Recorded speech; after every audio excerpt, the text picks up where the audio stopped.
Kim Dae-hoon stood in the corner of Bay 7, watching the auction with tired eyes. The orbital salvage station smelled like rust and recycled air. He pulled his jacket tighter against the cold. 5 years ago, he wore a Colonial Navy uniform. Now he wore stained work clothes and sorted through other people's garbage. The auctioneer's voice echoed through the massive bay. Rich collectors and corporate buyers crowded around the valuable items. Dae-hoon stayed in the back. He had exactly 12 credits in his account. Not enough to bid on anything useful. An old alien artifact dealer had died 3 months ago. Everything he owned was being sold today. Dae-hoon walked past tables covered with strange objects. Glowing crystals from a Vraxian homeworld. Navigation computers worth more than he would earn in 10 years. A meditation sphere that hummed with inner light. Then he saw it in the darkest corner. The ship was small, maybe 5 meters long. Its hull changed colors as Dae-hoon walked around it. First it looked gray, then blue, then something in between. The shape made his eyes hurt. Angles connected in ways that should not be possible. Flat surfaces suddenly had depth when he moved his head. Dae-hoon had studied every known spacefaring species during his Navy training. He knew Crethean designs with their curved weapons pods. He recognized Tolmec vessels with their triple hull construction. He could identify a Vraxian scout ship from a single glance at its engine configuration.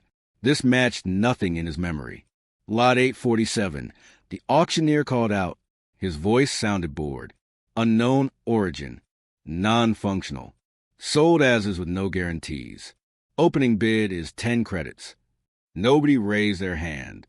The wealthy collectors were not interested in broken junk. The corporate buyers wanted items they could resell for profit. 5 credits, the auctioneer tried again. Silence filled the bay. Dae-hoon looked at the strange vessel. Something about it felt important. He could not explain why. His hand went up before he could think about it. 5 credits, he said quietly. Sold to bidder 23 for 5 colonial credits. Other bidders laughed. Someone made a joke about throwing money away. Dae-hoon ignored them. He loaded the vessel onto his transport cart. The hull felt warm under his hands. Almost alive. A woman watched from the shadows near the exit. She was tall and wore observer badges from one of the big corporations. She spoke into a small communication device. Then she disappeared into the crowd. Dae-hoon did not notice her. Getting the ship back to his workshop took 2 hours. The station's lower levels were a maze of corridors and broken elevators. Dae-hoon lived and worked in a converted storage room. Rent was cheap because the environmental systems barely functioned. He wore 3 layers of clothing, even in summer. He cleared space on his workbench and began examining his purchase. The hull had no seams, no welds, no panel joints, nothing. It looked like someone had poured the entire ship from a single piece of metal, but that was impossible. Even the most advanced human shipyards could not build like this. Dae-hoon pressed his hand against the surface. It felt warm. The temperature was exactly the same as human skin. He pulled out his toolkit and selected a cutting laser. He would take a small sample. Maybe the metal composition would tell him something useful. He activated the laser and brought it close to the hull. His hand slipped. The beam cut through his work glove and sliced across his palm. Damn it! Blood welled up from the cut. Red drops fell onto the strange hull. Everything changed in that moment. The blood touched the surface and disappeared. The hull absorbed it instantly like a sponge drinking water. A low hum filled the workshop. It resonated in Dae-hoon's chest, made his teeth vibrate. Blue light traced across the hull in geometric patterns. Panels that Dae-hoon had not seen before suddenly outlined themselves. An access port opened with a soft hiss. The sound reminded him of an airlock cycling. Dae-hoon wrapped his bleeding hand in his shirt. He approached the vessel slowly. His heart hammered in his chest. The opening was just big enough for a human to climb through. He looked inside and froze. Holographic. Displays flickered to life in the small cockpit. Text scrolled across them in dozens of languages. Dae-hoon recognized Korean, English, Mandarin, Russian, Hindi, Arabic. More languages he could not identify. The text cycled faster and faster. Then it stopped. Only Korean and English remained. The words made Dae-hoon's blood run cold. Dae-hoon did not sleep for 3 days. He could not stop studying the ship. Every time he thought he understood something, 5 new mysteries appeared. The propulsion system made no sense. According to his calculations, the engine should tear itself apart, but the readings showed it was perfectly stable. The hull was even stranger. He watched it reshape itself. When he needed to reach a control panel, the wall would thin and become transparent. When he wanted storage space, compartments would form from nothing. The metal was alive somehow. Programmable matter. Technology that human scientists said was impossible. On the 4th day, exhausted and running on stimulants, Dae-hoon finally accessed the navigation logs. The holographic display showed a 3-dimensional star map. Thousands of systems glowed in the darkness. Most were familiar. The core worlds where humanity first expanded. The colonial sphere where frontier settlements struggled to survive. The neutral zones where different alien species traded and fought. One location pulsed with red light. It was far beyond any human territory, beyond even the established trade routes. In a region marked on every chart as unexplored and dangerous, text appeared next to the coordinates. Dae-hoon leaned closer to read it. Destination, New Terra. Colony ship, Prometheus. Departure date, 2186. Colonists, 50,000. Status, lost. His hand started shaking. He knew that name. Every human knew that name. The Prometheus was one of 13 colony ships that vanished during the desperate expansion of 2186. Earth was dying, overcrowded and polluted. Humanity needed new worlds fast. They built massive colony ships and sent them into deep space. 13 ships. 650,000 people total. All 13 ships disappeared. No distress calls. No debris fields. Nothing.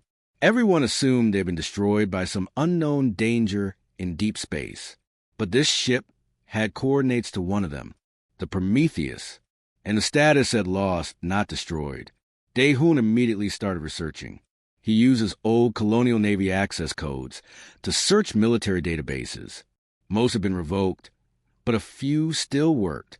He found everything he could about the Prometheus: crew lists, cargo manifests, the exact date and time it jumped to hyperspace and vanished. He did not notice the automated alerts his searches triggered. Within 6 hours, 2 men arrived at his workshop. They wore expensive suits that looked wrong in the dirty lower levels of the station. Corporate security. Dae-hoon recognized the style. He had dealt with their type before. Mr. Kim Dae-hoon, the lead agent said. His smile did not reach his eyes. We represent Nexus Corporation. We understand you recently acquired an unusual item at auction. Maybe I did. Dae-hoon stood between them and the ship.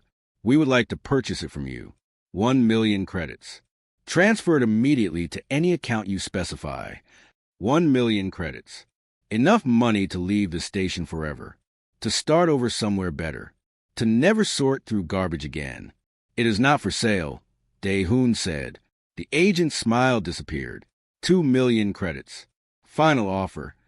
No. The second agent stepped forward. He was larger and had the look of a man who solved problems with violence. Then we will take it. Corporate salvage laws give us authority to seize any technology that poses a security risk. Those laws do not apply to legitimately purchased items. Dae-hoon pulled out his datapad and showed them the auction receipt. I have legal ownership. The lead agent stared at him for a long moment. You are making a mistake, Mr. Kim. A very serious mistake. They left, but Dae-hoon knew this was not over. He had worked for corporations before his discharge. He knew how they operated. If they could not buy something, they would take it. If they could not take it legally, they would manufacture charges, false evidence, fabricated crimes. He had maybe 24 hours before they came back with station security. Dae-hoon contacted the only 2 people he trusted. Park Jae-won was a xenoarchaeologist. She studied dead alien civilizations. She owed him a favor from 2 years ago when he helped her escape a collapsed dig site. Lee Miho was a disgraced pilot who lost his license for smuggling medical supplies the quarantine colonies. They had been friends in the Navy before everything went wrong. Jaiwan arrived first.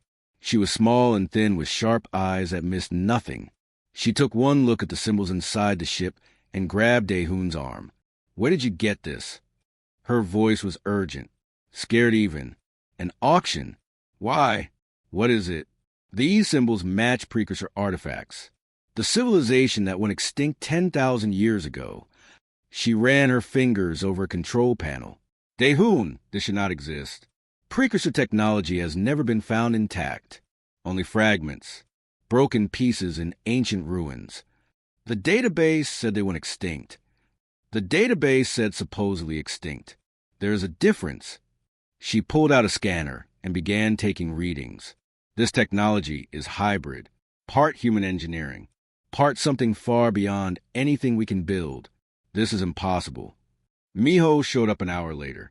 He was tall and moved like a fighter. His knuckles were scarred from too many bar fights. "We have a problem," he said immediately. "Corporate security is locking down the station. They are checking every ship that tries to leave, searching for something. I heard them mention your name." "How long do we have?" Daehoon asked. 6 hours. Maybe less. They are fabricating charges. They will arrest you and seize everything you own." Daehoon looked at the ship, at Jaiwan studying the alien technology, at Miho watching the door for trouble. He made a decision. "We are leaving. Right now. In that thing." Miho pointed at the small vessel. "We do not even know if it flies." "It flies. I have been studying the systems for 3 days." Jaiwan looked up from her scanner. "Daehoon, we do not know what this ship can do. We do not know where those coordinates lead. This is insane. So is smuggling medicine to dying colonists. So is risking my career to save trapped miners." Daehoon climbed into the pilot seat. "Get in or stay here. Choose now." They got in. Corporate security breached his workshop door as the engines activated. Daehoon felt the ship respond to his thoughts. The propulsion system hummed with power that made his bones vibrate. He directed the ship forward. They did not crash through the station wall. The ship phased through the metal hull like it was not there, like the solid matter was just a suggestion. Then they were in open space and accelerating. Faster, faster. The station fell away behind them. Warning sirens screamed. Security ships tried to pursue.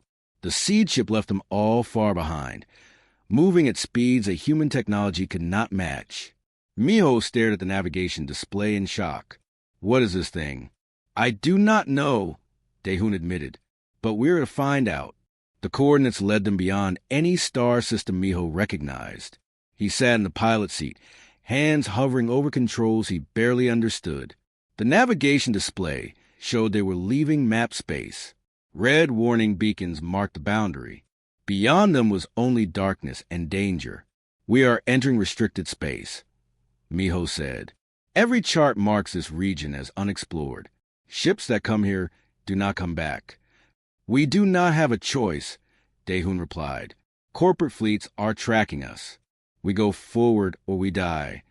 Jaiwan worked at a side console, trying to decode the ship's data logs. She had been quiet for hours. Now she looked up with fear in her eyes. "This is impossible," she whispered. "According to these logs, the Prometheus did not vanish. It was guided here by an automated beacon." "Guided by who?" Daehoon moved to look over her shoulder. "That is what terrifies me."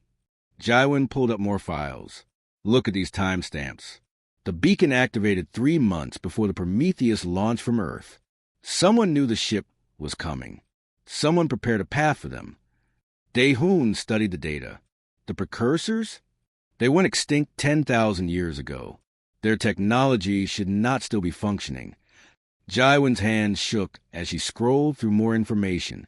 "But there is something else. Something worse. I found financial records embedded in these logs. Corporate communications. Daehoon, the colony ships did not vanish by accident." She displayed a series of encrypted messages. Took her another hour to break the codes.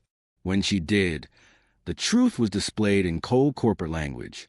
Nexus Corporation and 5 other megacorporations had made a deal with the Crethean Dominion, exclusive mining rights to resource-rich worlds in Crethean space. The price was 13 colony ships, 650,000 human lives, all written off as acceptable losses, as accidents in deep space. They sold them, Miho said quietly.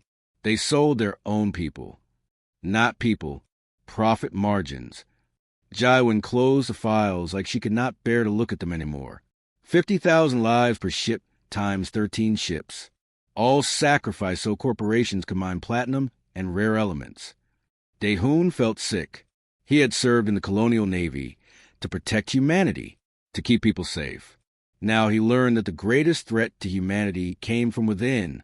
The ship's proximity alarm suddenly screamed. Miho's hands flew across the controls. We have company. Big company. 12 ships dropped out of hyperspace around them. They were massive warships with hulls covered in weapon pods. Crethean Dominion vessels. Each one could destroy a human cruiser easily. The communication system crackled to life. The voice that spoke was not human. It had too many clicking sounds. The ship's computer translated the words into Korean. You possess a seed ship. Power down your engines immediately, or you will be destroyed. A what? Daehoon looked at Jaiwin. She was staring at the Crethean ships with wide eyes. They know what this is. They are scared of it. They have 12 warships. We have one small vessel. They do not look scared. Before anyone could respond, the Crethean commander gave an order. All 12 ships opened fire at once. Energy beams and missiles converged on their position. Daehoon braced for death. The ship's defensive systems activated automatically. He had not touched any controls. The vessel did it on its own. Shields appeared around them, glowing with blue light. The incoming fire hit the shields and stopped. Not deflected, not absorbed, just stopped, hanging in space like frozen lightning. Then the shields released all that energy back at once. 3 Crethean warships exploded in silent fireballs. The others broke formation and fled. Their engines burned at maximum power as they jumped to hyperspace, running away from one small human vessel. What just happened? Miho's voice was barely a whisper. I do not know. Daehoon checked the weapon systems. He had not fired anything. The ship had defended itself. They were terrified, not of us, of this ship. They knew what it could do. They continued deeper into unexplored space. 2 days later, they entered a massive debris field. Wreckage floated everywhere. Daehoon recognized the design. Human colony ships. At least 3 different vessels torn apart by weapons fire. But they also found something else. Escape pods. Hundreds of them. Most were empty, their occupants long gone. The trajectory data showed they had continued toward the mysterious coordinates. Some of them survived, Jaiwin said. They got away from the Cretheans and kept going, following the beacon. How many made it? Miho asked. No way to know. But look at this. She displayed a map showing the debris field and the escape pod trajectories. They were organized. Someone took command and kept people together. They did not panic. They survived and moved forward. Daehoon felt a strange pride. Humans could be betrayed by their own corporations, attacked by alien warships, left to die in deep space. But they did not give up. They fought to survive. As they left the debris field, the ship's AI suddenly spoke. It had been silent since they left the station. Now it used clear Korean with no accent. This space is protected. What you seek was hidden for a reason. Humanity was not ready. Ready for what? Daehoon demanded. The truth about your species. The truth about why you were chosen. Chosen by who? By those who came before. By those who saw potential in your kind. The AI paused. You are approaching the boundary of the sanctuary. Beyond this point, you cannot turn back. The knowledge you gain will change everything. Are you prepared for that burden? Daehoon looked at Miho and Jaiwin. They nodded. We came this far. Show us. An automated defense grid activated around them. Ancient weapons platforms that had been waiting in the darkness for thousands of years. They targeted the seed ship with enough firepower to destroy a planet. Then they powered down. Authorization recognized. The AI said, "Welcome to New Terra." A planet appeared on their sensors. It looked like Earth. Blue oceans, green continents, white clouds, but it was surrounded by orbital structures that dwarfed anything humanity had ever built. Massive rings and platforms that could house millions of people. And on the surface, Daehoon saw lights. Cities. A human civilization that should not exist. The Prometheus colonists were alive. The planet filled their view screen like a dream. Blue oceans covered most of the surface. Green continents spread between them. White clouds drifted in familiar patterns. It looked exactly like Earth before the pollution and overcrowding ruined it. But the orbital structures were beyond anything humanity had built. Massive rings circled the planet at different altitudes. Space stations the size of cities connected by transport tubes that stretched thousands of kilometers. Solar collectors that could power entire worlds. All of it functioning perfectly after 90 years. As they descended through the atmosphere, Daehoon saw cities below. The architecture was wrong. Human buildings mixed with designs that hurt to look at. Straight lines that curved without curving. Right angles that somehow became circles. Precursor geometry blended with human construction. A voice crackled over the communication system. Female. Speaking Korean with an accent Daehoon did not recognize. Unidentified seed ship. Identify yourself. This is Kim Daehoon. We know where you came from. We have been tracking you since you entered the outer boundary. The voice softened slightly. Land at the coordinates we are sending. And welcome home. Miho guided the ship down to a landing pad on the outskirts of the largest city. Armed guards surrounded them immediately, but their weapons were not raised. They stood at attention like an honor guard instead of a threat. A woman walked through the guards. She was in her 60s with gray hair and a military bearing. She wore a uniform that combined colonial Navy style with unfamiliar elements. Behind her walked a dozen other people, all of them watching the seed ship with expressions of wonder and relief. "I am Governor Choi Suna," the woman said as Daehoon climbed out. "My grandmother was Captain Choi Yuna of the colony ship Prometheus. We have been waiting 90 years for another seed ship to arrive, though we hoped it would be sooner. What is this place?" Jaiwin stepped out next, her eyes wide as she looked at the city. The future, or it was supposed to be. Suna gestured for them to follow. "Come, you have traveled far. You deserve answers." She led them through streets filled with people. Daehoon saw children playing, adults working at jobs he recognized and jobs he did not, markets selling food from earth and fruits he had never seen before. Everyone looked healthy, well-fed, happy. 200,000 people live here, Suna explained as they walked. Descendants of the 50,000 original Prometheus colonists, plus survivors from 2 other colony ships that found their way here. The Magellan and the Zhanghe. 3 ships made it? Miho looked shocked. The record said all 13 were lost. They were lost to the corporations who betrayed us, to the Crethians who were paid to destroy us. But some of us survived. Suna's voice was hard.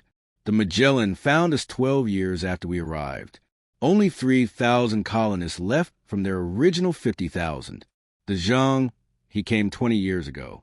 8,000 survivors who spent 70 years searching for refuge. They entered a government building. Suna's office had windows overlooking the entire city. In the distance, Daehoon could see farmland and forests, rivers and mountains, a whole world.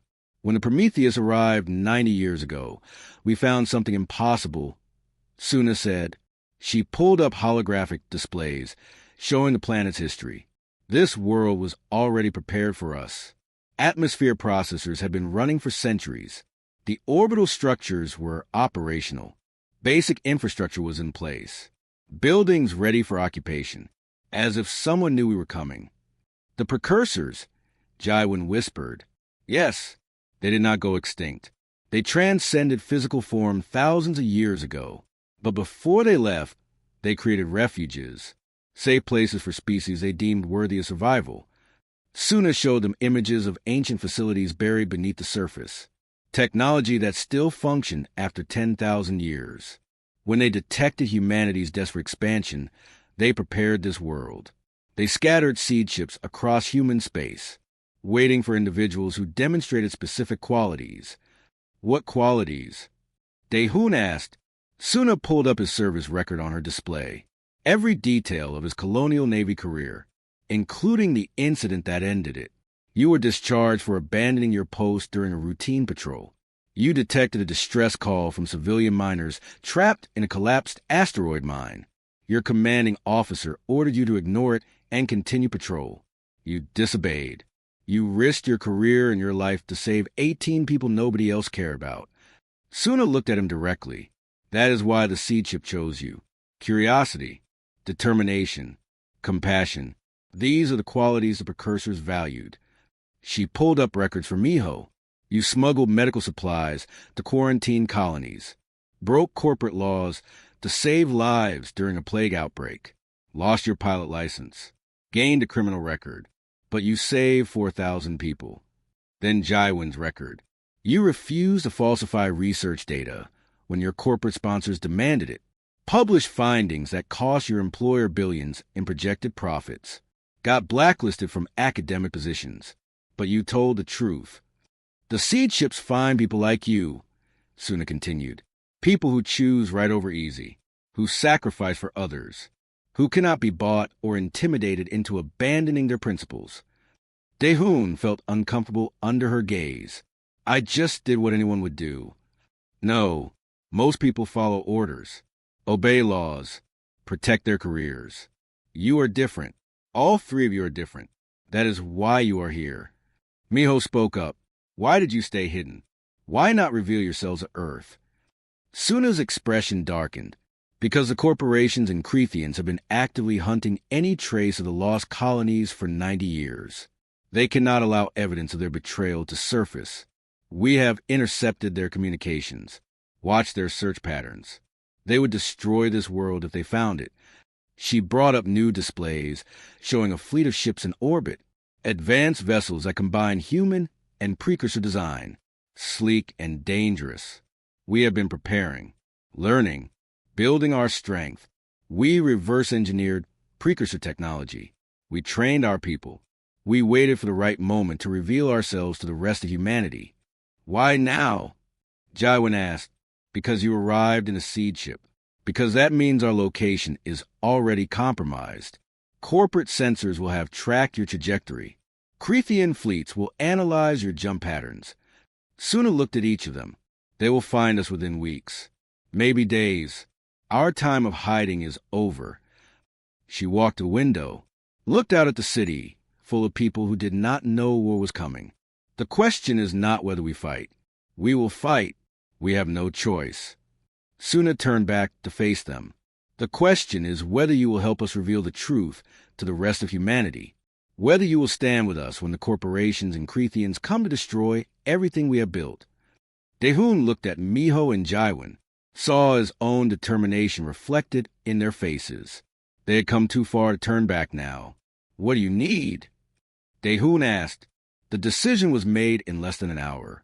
Daehoon would use the seed ship's communication systems to broadcast the truth across all of human space. Every piece of evidence, every corporate document that Suna's people had intercepted over 90 years. Proof of the betrayal that cost 650,000 lives. They will come to destroy you, Daehoon warned. The moment this broadcast goes out, every corporate fleet will jump here. The Crethians, too. You will have hours at most. They are already coming, Suna replied calmly. Your arrival guaranteed that. At least this way humanity will know why we are fighting. They will know what their governments and corporations did to their own people. Miho and Jaiwin helped prepare the transmission. The seed ship's communication array was more powerful than anything on human ships. It could broadcast on every frequency simultaneously, reach every colony world, every space station, every ship in transit. Nobody in human space would be able to ignore it. Daehoon recorded the message himself. He kept it simple and direct. This is Kim Daehoon broadcasting from New Terra. The colony's ship Prometheus did not die 90 years ago. 50,000 colonists survived. They built a new civilization hidden by precursor technology, hidden from those who betrayed them. Nexus Corporation and 5 other megacorporations sold 13 colony ships to the Crethean Dominion. 650,000 human lives traded for mining rights and profit. I am transmitting all evidence now. Financial records, corporate communications, proof of genocide. Humanity deserves to know the truth. The evidence followed. Gigabytes of data, names and dates and bank transfers. Communications between corporate executives discussing acceptable losses. Crethean military reports celebrating successful ambushes of defenseless colony ships. Everything. The broadcast went out on every channel at maximum power. The response was immediate and overwhelming. Across human space, people stopped what they were doing. Factory workers on industrial worlds. Farmers on agricultural colonies. Soldiers on military bases. They all received the broadcast. They all saw the evidence. They all learned that their own corporations had murdered hundreds of thousands of their people for profit. The reaction was fury. On Earth, riots broke out in every major city. Corporate headquarters burned. Government officials fled for their lives. On the colony worlds, militias formed and seized control from corporate governors. In the colonial navy, entire fleets mutinied. Captains who had served corporations their entire careers suddenly remembered they had sworn oaths to protect humanity, not profit margins. But the corporations and Cretheans responded too. Within 6 hours, 60 warships appeared in New Terra's orbit, corporate security fleets, and Crethean Dominion vessels. They came from different directions, but with the same purpose: destroy New Terra. Kill everyone who knew the truth. Bury the evidence forever. Governor Suna activated New Terra's defense fleet. 40 ships rose from hidden hangars across the planet. They were smaller than the attacking vessels, but built with precursor-enhanced technology. Faster, more maneuverable, armed with weapons that bent physics in impossible ways. The battle began as orbital combat always did. Ships maneuvering for position. Missiles launching across vast distances. Energy beams cutting through the darkness of space. But something unexpected happened. More ships started arriving. Human ships from across colonial space. A destroyer squadron that had mutinied against its corporate commander. A carrier group from the frontier militias. Even pirate fleets who normally preyed on merchant convoys. They jumped into New Terra's orbit and immediately engaged the corporate and Crethean forces. This is Captain Yoon Seekjin of the destroyer Incheon. A voice crackled over the communication channels. We heard your broadcast, Kim Dae-hoon. We are done serving corporations. We are done letting them profit from human suffering. Incheon stand with New Terra. This is a malicious ship, Frontier Justice. We stand with New Terra. This is the privateer Black Dragon. We stand with New Terra. More voices, more ships. Within an hour, 300 human vessels surrounded the planet. They came from everywhere. From core worlds and frontier colonies. From military bases and pirate havens. United for the first time in human history. Dae-hoon sat in the seed ship watching the battle unfold. Miho piloted while Jaiwon coordinated communications. The seed ship became an impromptu command hub. Its communication systems linked every human vessel into a unified network. Corporate cruiser targeting civilian habitats, someone reported. Requesting fire support. Militia Group 7 responding. We have firing solution. Crethean Battle Group attempting flanking maneuver. Navy Squadron 12 intercepting. They will not reach the planet. The coordination was imperfect. Many captains had never worked together before. Some gave contradictory orders. Some ships got in each other's way. But they fought with determination born from fury. They had learned their own governments had betrayed them. They would not let it happen again. The Crethean forces broke first. They had expected to face a single hidden colony with limited defenses. Instead, they found hundreds of warships crewed by humans who fought like cornered animals. Vicious and unpredictable and willing to sacrifice everything. After losing a quarter of their fleet, the Cretheans retreated. They jumped to hyperspace and did not look back. The corporate vessels tried to continue fighting, but their crews were not soldiers. They were security forces used to intimidating unarmed civilians. When their ships started exploding, when their commanders started dying, they surrendered. The battle lasted 4 hours. New Terra lost 8 ships. The attacking forces lost 43. Daehoon stood on the landing pad as the sun rose over the city. Smoke rose from a few damaged buildings where debris had fallen, but the city still stood. The people still lived. Governor Suna approached him. Her uniform was torn, and she had blood on her face from a minor injury, but she was smiling. The corporations are collapsing, she reported. Worlds are declaring independence across human space. The colonial navy is splitting into regional defense forces loyal to their home systems instead of corporate interests. Everything is changing. Is that good? Daehoon asked. It is chaos.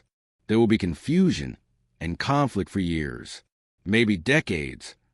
Suna looked at the rising sun, but it is better than the alternative. Better than living under corporations that view human lives as acceptable losses on a balance sheet.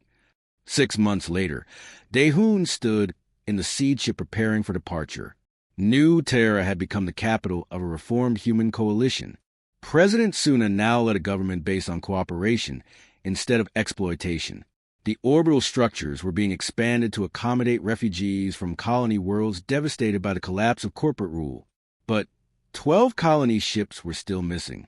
12 groups of humans who might have survived like the Prometheus, who might be waiting somewhere in the darkness for rescue. Suna met him at the landing pad one last time. You are really leaving? She asked. 12 ships are still out there. If they survive like you did, they deserve to come home. She handed him a data chip.